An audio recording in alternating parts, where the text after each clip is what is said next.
Welcome to the video, everyone. Before we start, a big shout out to our sponsors for today. FOCO. If you don't know what FOCO is, this is what FOCO is. This is what FOCO is. That is what FOCO is behind his head as well. Click the link. Check out FOCO. If you use the code cftvyt, 15, you get a 15% discount. They got some really good stuff. Lots of funky gear. Very nice. Little Hawaiian shirt. Love it. Check it out.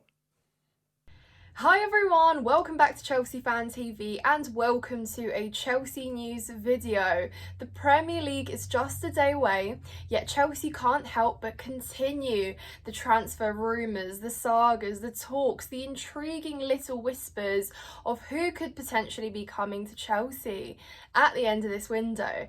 Now, regardless the form we're in, the performances we're in throughout the season, it always seems that there is that exciting kind of what if with certain players that get linked to our club, and today is no different. You might have already heard, but the latest is that Chelsea and Napoli have been in talks regarding a potential swap deal with Victor Osimhen for Lukaku and another player and some sort of fee, obviously. But it could be that Chelsea could have Victor Osimhen in their squad, and that's immense to think, because every window Victor Osimhen gets kind of thrown in there, and everyone says Chelsea's got this scattergun approach. You're kind of just going for everyone and anyone that can play football, but Osimhen's been on that target list for a while now. It just has never really seemed feasible. It's sort of always kind of been brushed under the carpet, and it quietens down. You close the book and then bam, it's open again, and you're again thinking, really, could it happen? What if? And yeah, it's a what if. Now, regardless whether this swap deal goes through, I do think that Lukaku will probably end up going to Napoli, purely because they're desperate for him. Yes, obviously a lot of people will argue we're desperate for Osimhen as well, but there is a lot more to consider in terms of fee, affordability, wages, and it's just a bit of a more tricky one to get over the line. Lukaku is probably most definitely open to going to Napoli as well, and in regards to Victor Osimhen, he wants it to be a permanent deal. He's ready to kind of say goodbye to that. They're ready to replace him, so that is all agreed there. But the question is, how does it happen on Chelsea's behalf? And I'm sure that we're probably the ones that are assessing things, still deliberating, still going through how exactly this can happen. So it's a possibility, and many people are getting excited, and rightfully so. I have said that addressing the striker situation is something we needed to do last year, we needed to do last summer, and you can still argue that it has to be addressed. Now, I keep referring back to last season. Take Cole Palmer out the team. He never signed for Chelsea. Obviously, thank God he did, but just for the anecdote, I guess. Imagine that he never signed. Chelsea don't have an out-and-out number 9. They've got Nicholas Jackson. Yeah, someone who obviously we learn later on down the line that he was a decent kind of striker to go for. First season at Chelsea, yeah, great, but didn't hit the numbers. Again, imagine without Cole Palmer, collectively with everyone else, that we would have needed to get through, finish 6th, and potentially win some of the games that we did. So I still think that there was in many games that man at the top of the attack that was just missing.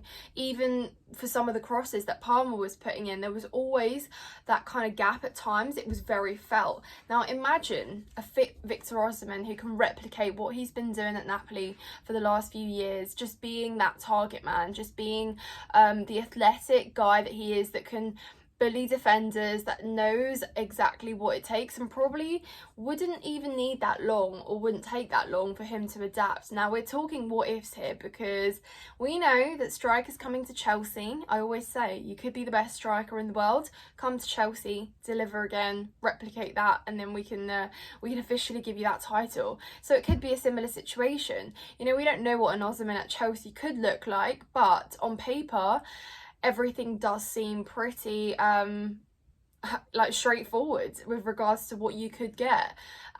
So certainly getting a striker, that could explain why the Samu Morodion deal collapsed, and maybe they were willing to kind of break that relationship with Atletico Madrid a little bit in order to kind of get this Napoli Victor Osimhen deal sorted.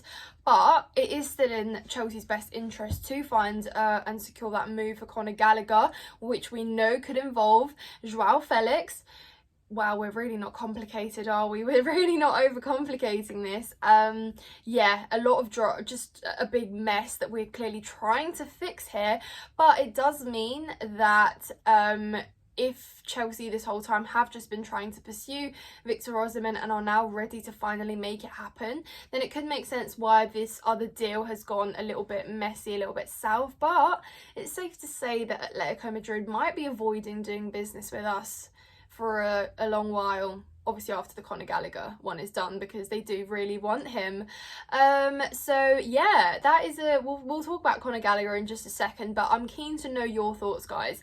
Would you have Victor Osimhen in the squad? Do you think that Nicholas Jackson and Mark Gill are perfectly enough, along with perhaps Nkunku, who can play there? Isn't my preferred position for him, though. I think that does take away from his game a lot if you do place him as a striker, but you know, he can play there. Are you content and are you happy with that selection, bearing in mind that we do now have other wingers, we have other players that can also bag you goals, you know, Pedro Neto now, Cole Palmer, Nkunku, etc., Madueke, if able to finish, etc. Are you content, or do you still think that we need a striker like Victor Osimhen who will be that bagsman and everyone around him can just create?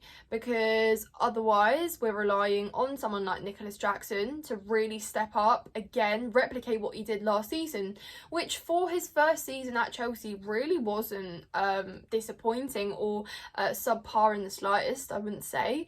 And then have someone like Mark Gill, bearing in mind they're going to be sharing a lot of minutes because there's going to be so many more games as well. Are you ready to throw in a young striker that is very, again, young, perhaps inexperienced as well, has looked good in pre-season and has some promising traits? Is that enough for you? And you know, alongside, like I mentioned, all the other wingers and players we have, is that enough? And are you quite comfortable with our attacking options and, you know, our goal scoring ways? Because it will be important as we do worry about our defence. So let me know in the comments down below. I will be intrigued to know. I kind of progressively became less, I'd say less bothered about this whole Victor Osimhen deal, as you know, every window was kind of open close, but now it kind of does make sense for me perfectly, because if, again, and it is a big what if he can replicate that, if he can repeat that, then we are talking about a very strengthened, secure attack for years to come. He's not the youngest, but he's old enough, if that makes sense, that he can bring you experience now as well. You know, he's not a 20-year-old striker that's done it for a season. He's a 25-year-old striker that's been doing it for a few years now and has, with reason, earned the title or the name to be one of the best strikers out there at the moment. So, interesting one there. Let me know your thoughts. But on the bright side, regardless if he comes or not, it could mean that we finally moved on Romelu Lukaku, which again, it's been a pursuit. We've wanted to buy Victor Osimhen for a long time. We wanted to sell Romelu Lukaku. So yeah, let me know in the comments what your thoughts are on that. But let's quickly get into the Conor Gallagher situation. I do think, and I've, you know, spoken about the fact that I understand Conor Gallagher leaving Chelsea. I do now understand that. I did say, you know, last year when we signed the players we spent a lot of money in midfield. It was just unfortunate that a lot of those players got injured, were unwell, unfit, unavailable for whatever reason, and it meant that Conor Gallagher naturally received more minutes, and because he performed so well, he kind of became Pochettino's favourite. And I think that the club and, you know, recruitment, it was never really in the vision for Conor Gallagher to be built around. It was never in the vision for him to really be a player for the future, because again, we were considering selling him last summer. It just didn't happen. So I think from the owner's perspective, from the vision perspective, it was always for him to move on. Fair enough, okay. But I don't defend the way that the whole deal has gone on. You know, he's flown out there, he's toured the stadium, you know, he's been kind of shown to the Atletico Madrid fans as well, and then he's been at a hotel and suddenly called up, fly back, sorry mate, we can't sort this out, you've got to come back, you're not going to train with the first team. And yeah, it just seems like a really horrible situation that I can't imagine has been very pleasant for Conor Gallagher. I just want this to be sorted quickly. I am happy that Atletico Madrid though have really recognised Conor Gallagher's value, that he's a great player, and they are adamant they want this deal done. They're not very happy with us, and like I said earlier, they won't be doing much business with us, I don't imagine, but it could be sorted. I think obviously that's why we awakened the whole Joao Felix thing. It could be that we might have to sign Joao Felix, and then you might argue, well, is this becoming a little bit too oversaturated? Who do you remove? Like, who goes? Because at the end of the day, it is becoming a very crowded department in those attacking places. So it's almost like we've kind of been pushed into a corner in order to complete the Conor Gallagher deal for us to sign Joao Felix, and he obviously doesn't have a future there at Atletico anymore. They want to move him on. He obviously wants to come to Chelsea. I mean, he doesn't want to stay there either. So it's all very complicated, but I think it will be sorted, hopefully. That's also been, yeah, we're clearly very busy right now, but we have to ultimately focus on one thing and one thing only in 2 days, and that is our first game against Manchester City, which isn't going to be easy, and we don't want to be distracted, really. We want things to have settled down. We want to know exactly who's playing, what's happening, who's being loaned out, who's being sold and bought and whatnot, so that everyone can introduce themselves and they know their names on the pitch on Sunday, and all is well, and we win and beat Manchester City. So yeah guys, a lot there from me.